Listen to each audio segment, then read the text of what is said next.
Have you ever wished you could paint the sky? Not just with colors but with feelings.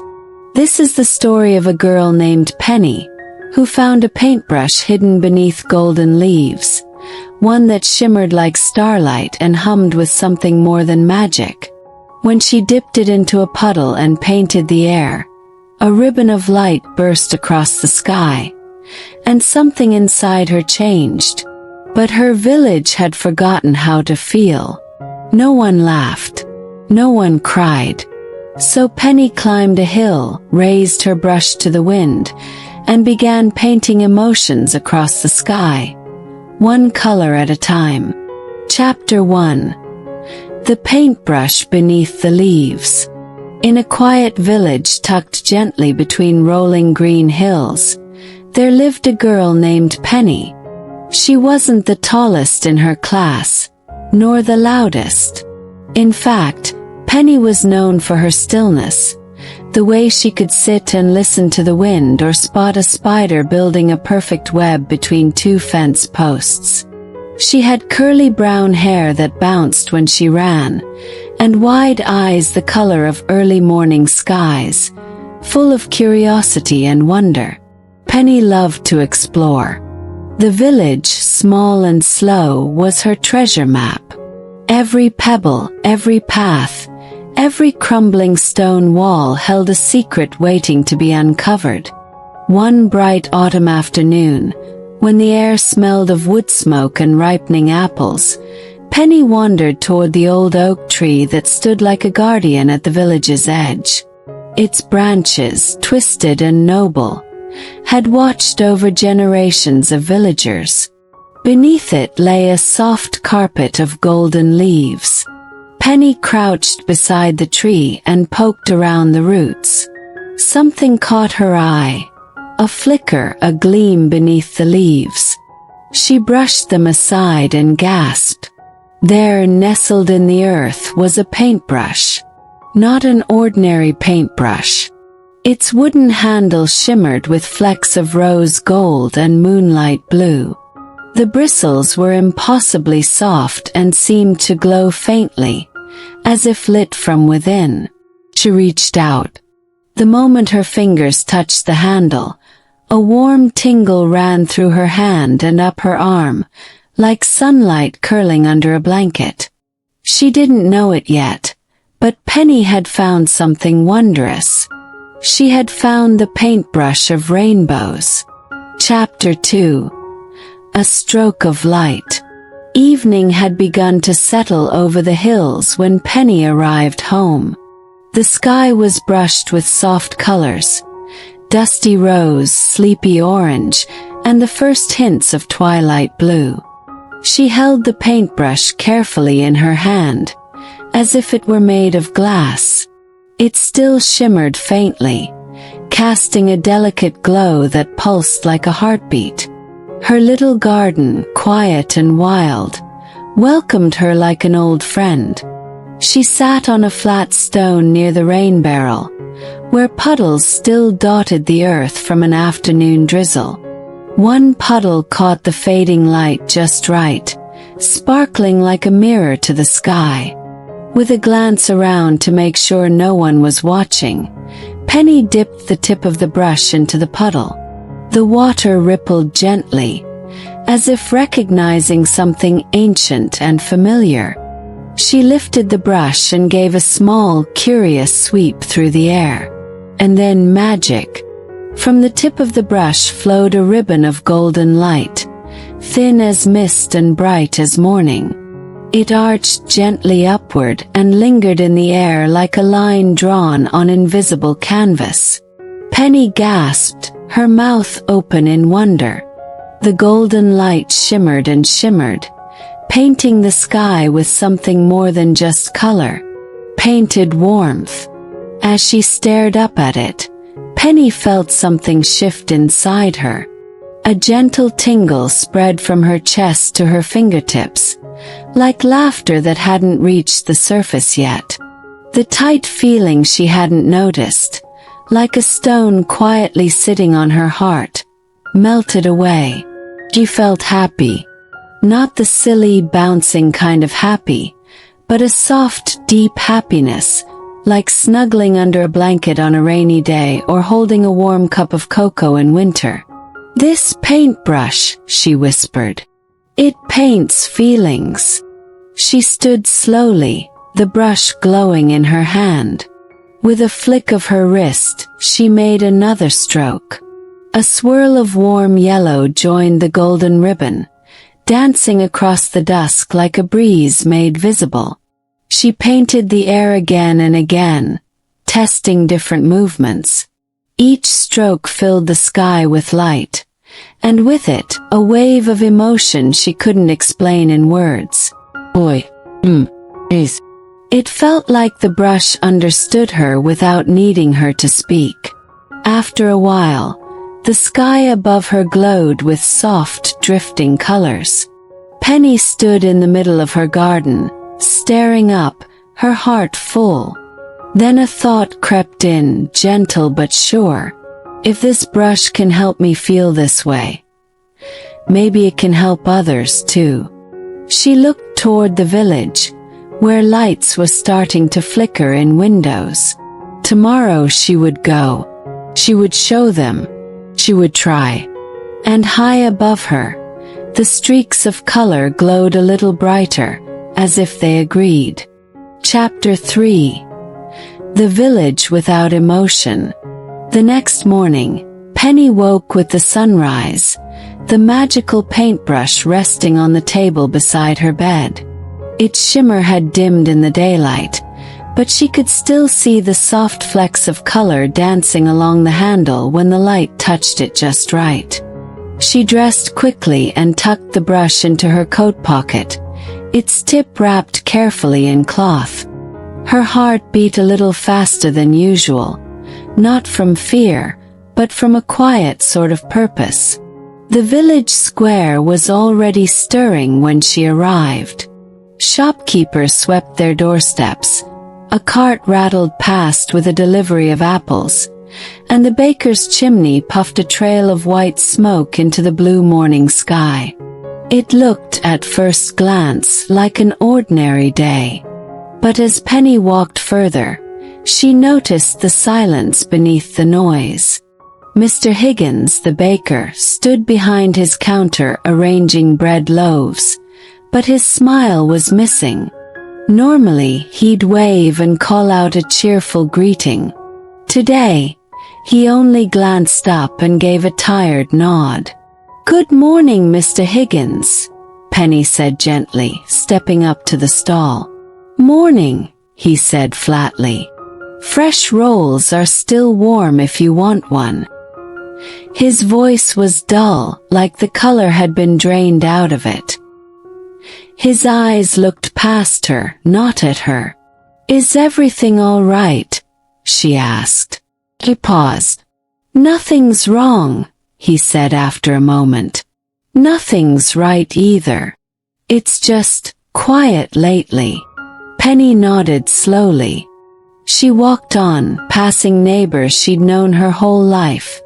Mrs. Willow at the flower shop, Mr. Cobbler mending boots by the well. They all moved as if underwater, slow and expressionless. Some spoke, but only with flat voices and distant eyes. Others didn't speak at all. No one laughed. No one cried. No one even looked at the sky. It was as if the village had fallen asleep with its eyes open. Penny sat on the edge of the fountain in the center of the square, her hands wrapped around the brush inside her pocket. Her chest ached, not with fear but with a deep, quiet sorrow. She remembered how the brush had made her feel the night before, how it lifted something heavy inside her, how it painted not just the sky but her heart. And now she knew what she had to do. That evening, just as the sun kissed the tops of the hills, Penny climbed the hill behind her house. From there, she could see the rooftops of the village, their chimneys puffing gently, the windows glowing faintly like fireflies in jars. She stood still in the grass and raised the brush high. With a steady breath, she painted a long, slow line of soft blue across the twilight sky. Almost at once, clouds began to gather, soft and low. A gentle rain began to fall, not cold, not sharp, but quiet and warm, like a lullaby turned into water. Touched the roofs, the windows, the people below.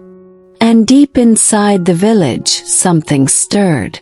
Chapter 4. When the sky began to remember. The morning after the rain, the village felt different.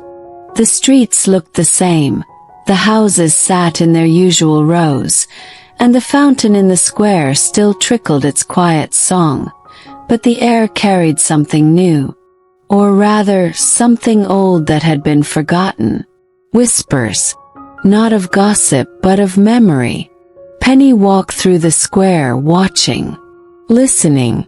Mrs. Willow stood outside her flower shop, a small pot of violets in her hands. She tilted her face to the sky, as if expecting something. "That rain last night," she murmured to no one in particular. "It reminded me of something." Penny paused nearby, pretending to admire the flowers. "My mother," Mrs. Willow continued softly, "used to sing to me when it rained. She'd hum this little song as we listened to the drops on the roof. I haven't thought of that in years." A breeze stirred the air, lifting the edge of her apron. Her voice trembled, but she smiled. Penny smiled too. A few steps away, a boy sat on the edge of the fountain, fingers trailing through the water. "I dreamed I was flying," he said to his sister. "Not just in the air, in a sky full of colors." "It was just rain," she said, rolling her eyes. But her voice was gentler than before. People began to talk again, not loudly, not with laughter yet, but with feeling. A word here, sigh there. A memory stirred loose by soft rain and softer skies. That evening, Penny climbed the hill once more. The brush pulsed gently in her hand, as if sensing the shift below. She looked down at the village and saw not a sleepy place, but a place beginning to wake. This time, she dipped the brush into a bowl of rainwater she'd brought with her and lifted it into the air with intention. She painted wide arcs of orange and red, blending them together like the colors of a firelit hearth. They rose slowly into the dusk, stretching over rooftops like a great sigh at the end of a long day. The sky caught the colors and held them. They didn't fade. From their windows and porches, the villagers looked up. Some clutched their chests without knowing why. Others tilted their heads, as if trying to remember a song half forgotten. Warmth spread. Children thought of picnics under trees. Grandparents remembered dances under lanterns. People recalled the smell of cinnamon bread, the comfort of hugs, the way the sun once felt on their cheeks. But not everyone welcomed the change. At the edge of the square, Mayor Grummond stood with his arms crossed, lips pursed. He watched the skies with narrowed eyes. "This is nonsense," he muttered. "Feelings only cause trouble. We had peace before all this." But even as he said it, he didn't look away. And above him, the colors flickered gently, like a flame waiting to be felt. Chapter 5, Colors That Spoke. Each evening, Penny returned to her hilltop with a paintbrush tucked safely in her satchel. And each evening, the sky bloomed a little brighter. The villagers, once dulled by routine and silence, began to notice the skies first. A soft lavender swirl one night made Mrs. Willow hum a tune she hadn't sung since her youth. A ribbon of gentle green left Mr. Cobbler blinking away tears. A letter from his son suddenly found in his pocket. Children began gathering in doorways to point and guess what each color might mean. That one's happy. No, that one's the color of cozy. Penny was careful with her colors. She painted slowly, choosing each stroke as if it were a lullaby. She began to understand that colors weren't just for feeling better. They were for remembering, for reconnecting. A golden streak might make a lonely widow recall the way her husband laughed. A cool blue arc might soothe a mother worried about her faraway daughter. Orange lifted hearts. Lavender quieted busy minds. Emerald green helped people hope again. Still, not everyone welcomed the change. Mayor Drummond watched from his window in the tall house at the end of the lane. He sat at his desk with an untouched cup of tea, frowning at the sky as if it had personally betrayed him. He liked the village the way it had been. Quiet, still, manageable. Feelings were unpredictable, like storms, and he preferred everything to stay still, like paperweights on a tidy desk. So, when he walked through the village and saw neighbors embracing with tears in their eyes, he looked away. When he heard children laughing louder than usual in the square, he closed his shutters. And when he passed Mrs. Willow painting sunflowers on the outside of her shop, he stopped. "This is nonsense," he muttered, loud enough for her to hear. Mrs. Willow didn't stop painting. "It's joy," she replied without looking up. That evening, Penny climbed the hill with the sun behind her and the brush in hand. She painted a wide spiral of green and a burst of gentle yellow, watching the sky shift as if it were breathing. She didn't hear him approach at first, but the deliberate crunch of polished shoes and the familiar throat clearing broke the stillness. "Enough," came Mayor Drummond's voice behind her. Penny turned slowly. He stood stiffly, arms crossed, brow furrowed as if trying to hold himself together. "You're disrupting the peace," he said. "This display, it's stirring up things best left quiet." Penny held the brush close to her chest. "Feelings aren't noise. They're part of us. Without them, we forget how to live. They bring conflict, mess. They bring healing too," she replied gently. "We need both." The mayor opened his mouth to speak, but stopped. His eyes flicked to the sky. Penny had just painted a soft, glowing rainbow, its colors melting into one another like candlelight in a breeze. He stared, and for a moment, just a breath, his expression changed. His shoulders softened. His jaw relaxed. He said nothing, but he didn't look away. Chapter 6. The Stroke of Memory. The rainbow lingered in the sky long after Penny lowered the brush. Its colors pulsed faintly, as though they had a heartbeat of their own. Soft pinks folding into amber gold, lavender humming beneath pale turquoise. Mayor Drummond stood very still. Penny said nothing.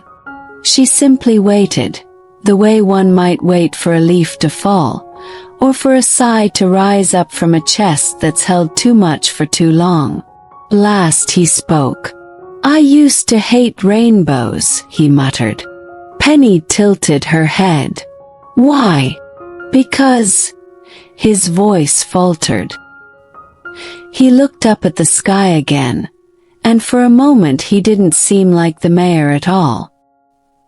He seemed like someone's father, someone who had once known joy and forgotten how to hold it. "My daughter used to draw them," he said quietly. Everywhere. On the walls. On the porch. Even on my old ledgers. I scolded her for it once. His mouth twitched. She cried, and I told her feelings were for dreamers. That they got in the way. Penny didn't interrupt. She died before her 10th birthday, he whispered. I never let her paint again after that day. Silence. Then, gently, Penny held out the brush. The mayor looked at it as if it were made of fire. I can't, he said. You can, she replied. You should. His fingers trembled as he reached forward and took it. It pulsed faintly in his hand. With small, uneven steps, he turned to the open air and raised the brush. He didn't sweep it broadly. He didn't draw a rainbow or a swirl. He made a single careful stroke, a curve of soft pink, glowing like the inside of a seashell. And from that stroke the air shimmered. A breeze lifted through the grass.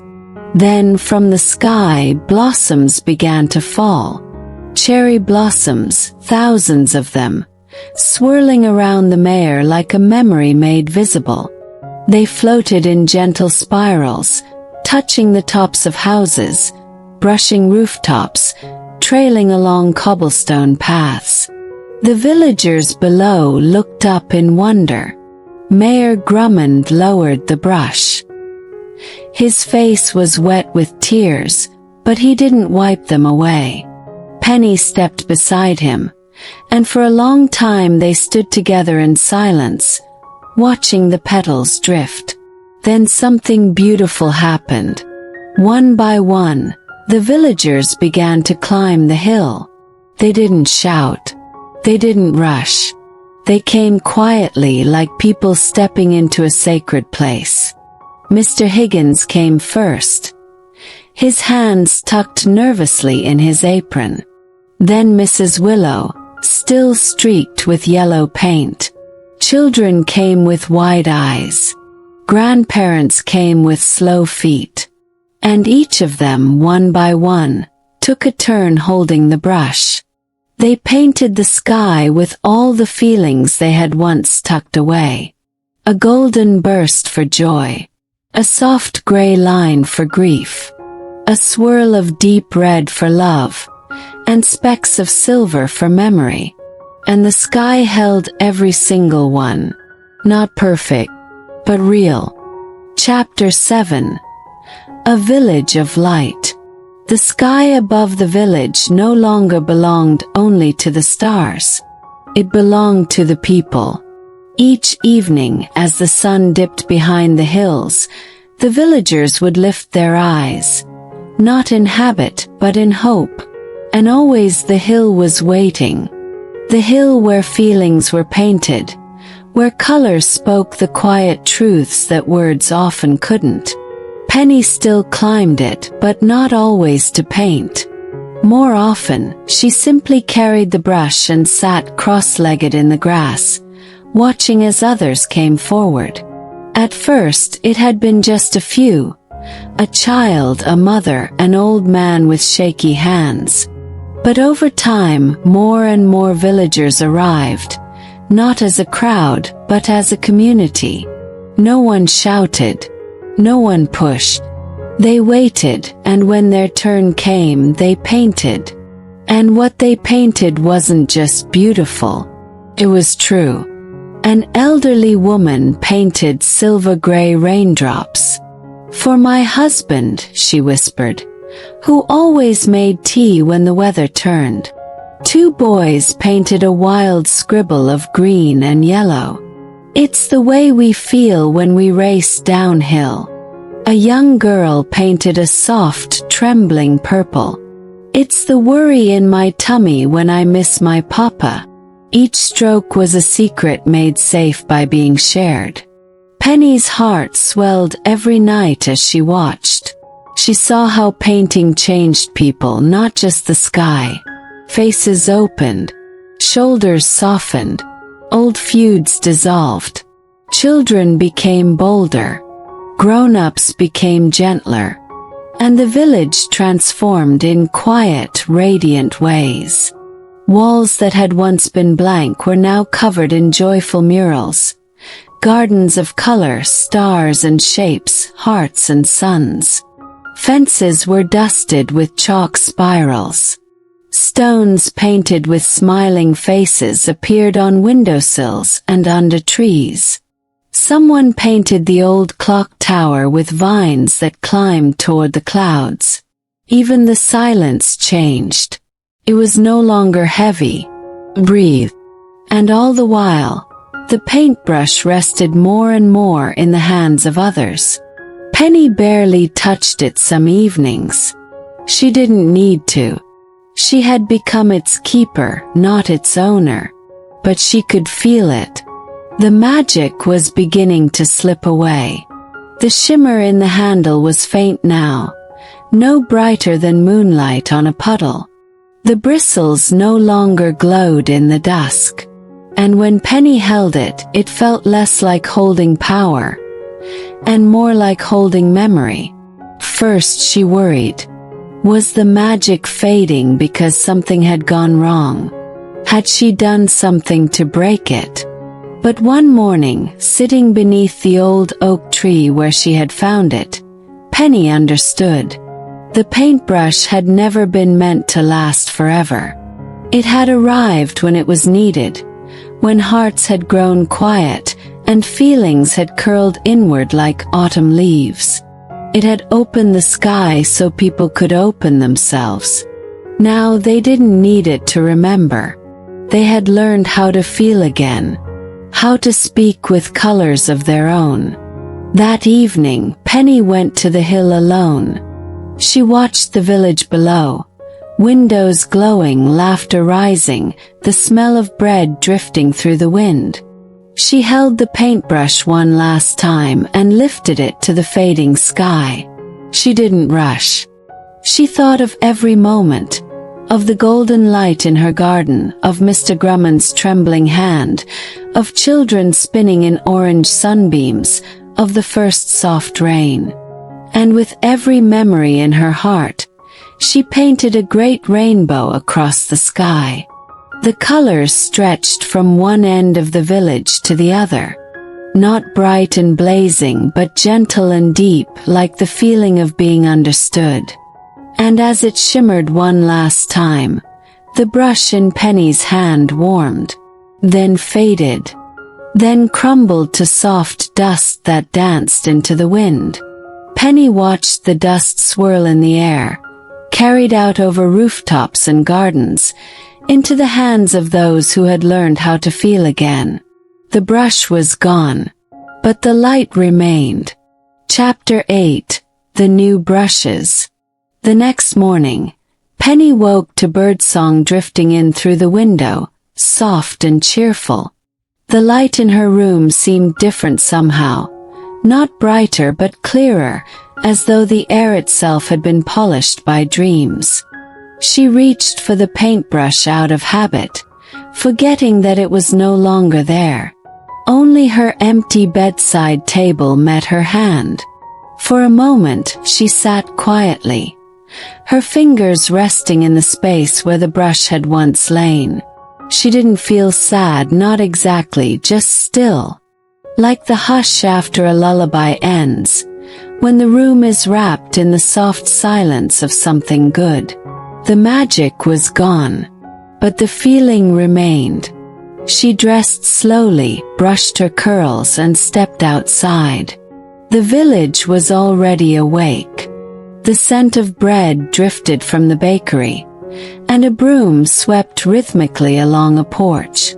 But it wasn't the sounds or smells that caught Penny's attention. It was the colors.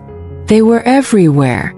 Not in the sky this time, but in windows and on walls, across doorsteps and cobblestones.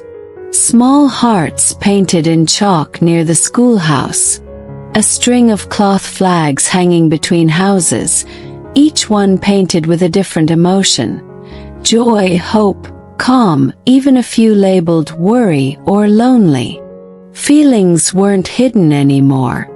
They were shared, painted out in the open like flowers planted where everyone could see.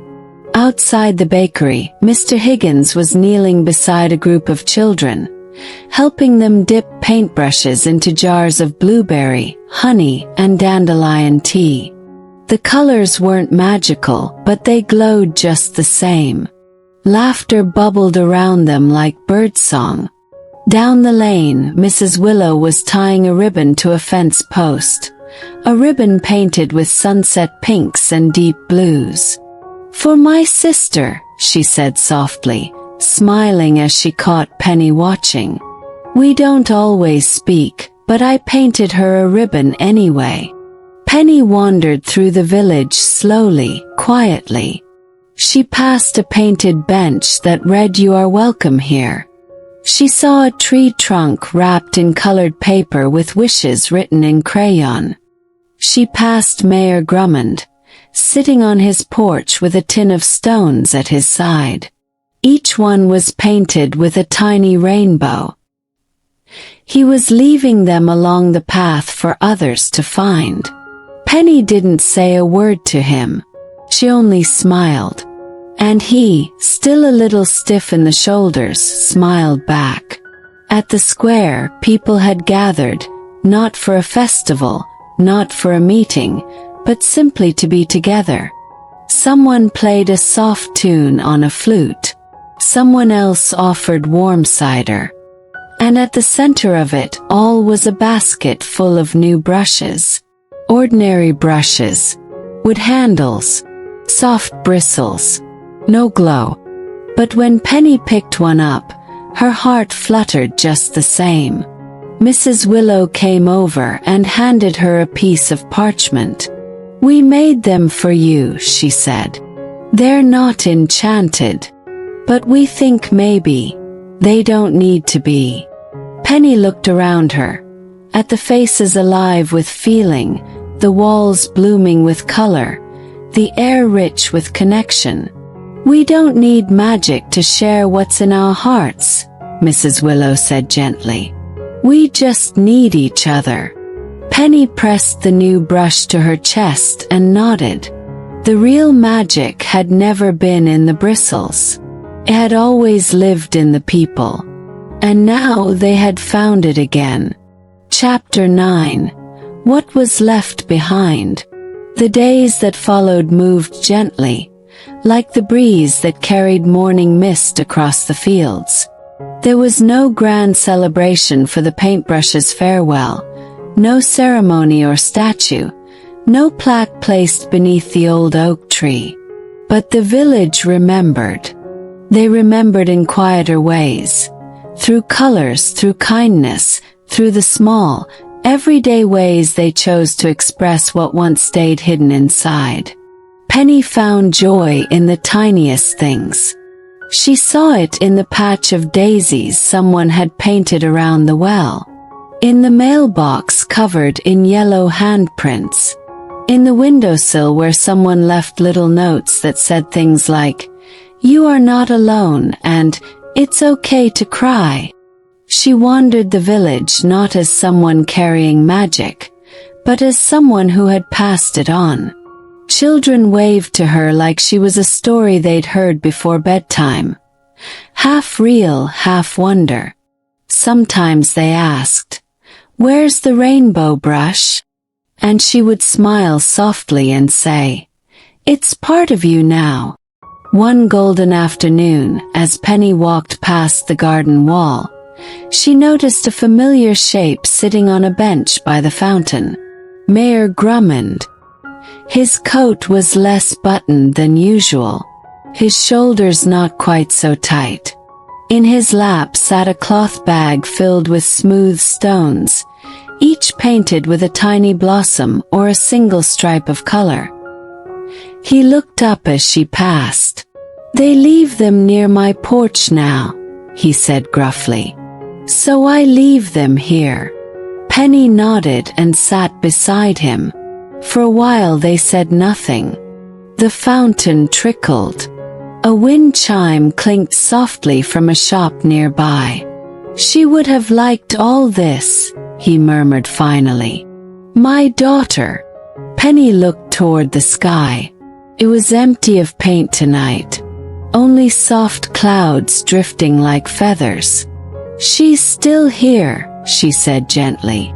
"In every bit of color you let into the world." The mayor nodded just once and looked down at the paint on his fingers. He didn't wipe it off. Later, as twilight settled like a blanket over the rooftops, Penny wandered home. Lamps were glowing in windows, and someone was playing a lullaby on an old violin. The notes curled through the streets like ribbon. She stopped at the hill. She climbed it slowly, as she had done so many nights before. But tonight there was no brush in her hand, no magic waiting to bloom, only memory and peace. She reached the top and looked out at the village.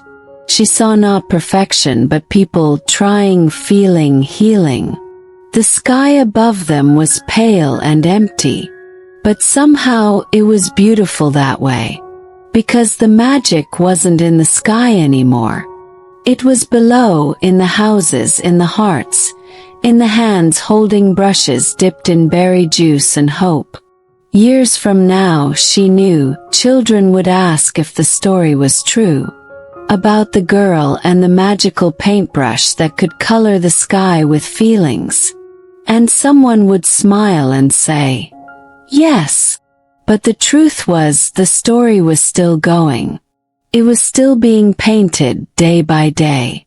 And Penny, though she no longer carried the brush, still carried the colors inside her, just like everyone else. Chapter 10, The Sky Inside Us. Years passed as they always do. Seasons turned like pages in a well-loved book. Rain came and went. Blossoms bloomed and fell, children grew taller, and paintbrushes grew older, their handles worn smooth from small, hopeful hands. Penny grew too, not all at once, but steadily, like a tree reaching toward light. She never forgot the hill, or the sky, or the feeling of warm magic moving through her fingertips. But she no longer waited for something magical to arrive. She had come to understand that magic didn't only fall from the sky or swirl from an enchanted brush. It lived in people. It lived in colors. It lived in the courage to feel and the kindness to let others feel too. Now, Penny worked at the small village school. She taught painting, of course, but not only how to hold a brush or blend colors. She taught the children to close their eyes before they began, to listen to what their hearts were saying, to paint what couldn't be spoken. And every day, the classroom walls blossomed with feelings. Some days, the children painted with joy, sunbursts of yellow and spirals of coral. Other days, the walls filled with soft blues or tangled lines of gray. Penny never corrected them. She only nodded and asked gently, "What does it feel like?" Because art, like magic, didn't need to be perfect. It only needed to be true. One evening, as the sun draped the village in rose-colored light, Penny sat beneath the old oak tree at the edge of town, the very place where it had all begun. She traced her fingers through the grass, half expecting to find a shimmer beneath the leaves, even now. Instead, she found something better. A group of children came skipping up the hill, led by a girl with wild red curls and a boy carrying a tin box of paints. They sat around Penny in a circle, catching their breath and giggling. "Tell us the story again," one of them begged. "The one about the magical paintbrush." "Yes, please," the others chimed in. "How it painted feelings into the sky." Penny smiled. She had told the story many times, and every time it changed just a little. Not the heart of it, but the colors. "All right," she said, folding her hands. "But only if you promise to listen with your hearts." The children nodded solemnly. She began to speak, softly, warmly, as the wind rustled through the leaves above. She told them of the day she found the brush, of the first golden light, of the silent village and the sky that bloomed.